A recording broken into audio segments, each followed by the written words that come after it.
Film SpongeBob terkadang sering membawa berbagai referensi dari dunia nyata, entah itu bersifat komedi gelap atau kejadian yang pernah terjadi sebelumnya. Ada salah satu episode SpongeBob yang menarik yang menurut saya banyak sekali terdapat referensi dari kejadian nyata yang dimasukkan dalam episode ini. Nah, episode ini berjudul SpongeBob The Last Stand. Saking banyaknya referensi atau kejadian-kejadian penting yang dibawa oleh episode ini, sampai-sampai episode ini dianggap sebagai episode spesial Hari Bumi SpongeBob, karena di alur ceritanya banyak mengadaptasi kejadian-kejadian penting dalam sejarah mengenai perang, kemanusiaan, dan keberlangsungan hidup bumi seisinya.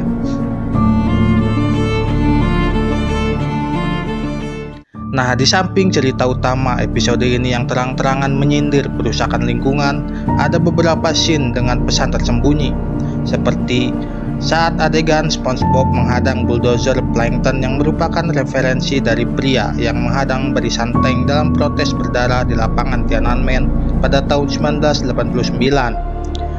Nah, bagi yang belum tahu, protes ini adalah protes berdarah Tiananmen 1989. Ini adalah demonstrasi mahasiswa di Cina yang diadakan di lapangan Tiananmen yang berakhir menjadi pembantaian. Kalau menurut BBC, pada akhir Juni 1989, pemerintah Cina bilang ada 200 warga sipil yang menjadi korban. Tapi pada 2017, segepok dokumen dari Inggris yang baru dirilis mengungkapkan bahwa ada 10.000 orang yang tewas pada peristiwa itu. It was noontime today in the center of Beijing when a man walked to the middle of the Avenue of Eternal Peace, which as it happened was already occupied. He walked to the middle and stood there.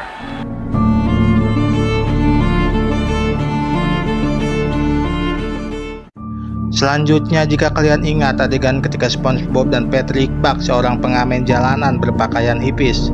Gaya hippies Patrick dan SpongeBob saat menentang pembangunan jalan raya Shelley itu merujuk pada kaum hippies yang melakukan demonstrasi anti perang pada tahun 1960-an.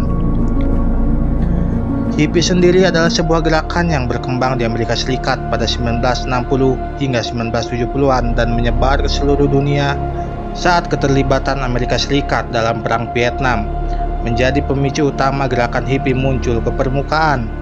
Kaum hippies di Amerika Serikat gencar menyuarakan cinta damai dan anti perang. Mereka pun terkenal berkat aksi protes yang sering mereka lakukan terhadap Perang Vietnam.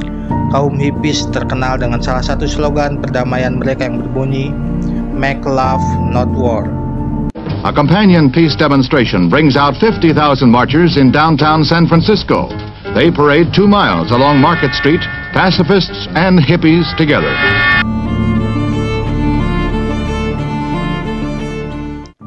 Dan jika kalian sadar, di situ Patrick mirip dengan John Lennon. Diketahui John Lennon sendiri mengambil bagian dalam gerakan anti perang di Amerika. John Lennon aktif bernyanyi dan berkampanye melawan agresi militer Amerika terhadap Vietnam. Juga pada lagu Give Jellyfish Fields a Chance dalam episode SpongeBob The Last Stand mengambil referensi dari lagu John Lennon, Give Fish a Chance, yang menjadi lagu anti perang saat itu.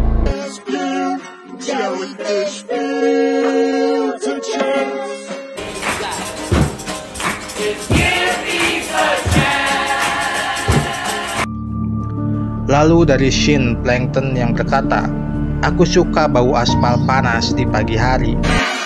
Aku suka bau aspal panas di pagi hari. Diambil dari film Perang Vietnam Apocalypse Now yang berbunyi, "Aku suka bau napalm di pagi hari." I love the smell of napalm in the morning. Yang dikatakan oleh Robert Duvall. Napalm sendiri adalah gel pembakar yang terkenal digunakan oleh Amerika sebagai bom napalm di Perang Vietnam. Menurut prospectmagazine.co.uk, Amerika menjatuhkan 388.000 ton napalm di Vietnam antara tahun 1963 hingga 1973. Napalm dapat menyebabkan kematian karena luka bakar atau sesak napas. Bom napalm menghasilkan karbon monoksida sekaligus menghilangkan oksigen dari udara. Itu diyakini telah berkontribusi terhadap masalah lingkungan dan kesehatan masyarakat yang terus berlangsung di negara tersebut.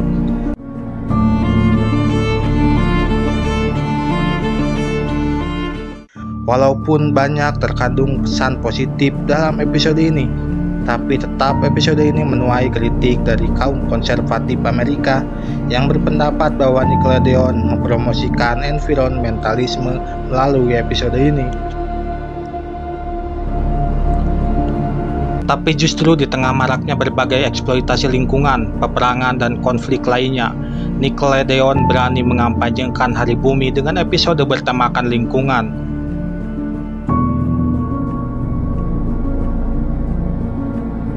Dan melalui tayangan kartun membuat pesan ini menjadi lebih mudah diterima oleh segala kalangan, bahkan dapat menjadi pembelajaran tersirat bagi anak-anak. Akhir kata, Stephen Banks, kepala penulis episode itu, mengatakan, episode itu tidak pernah dimaksudkan untuk mengajarkan pelajaran lingkungan. Saat Anda menghibur seseorang dan membuatnya lucu, terkadang Anda dapat menyampaikan pesan, katanya.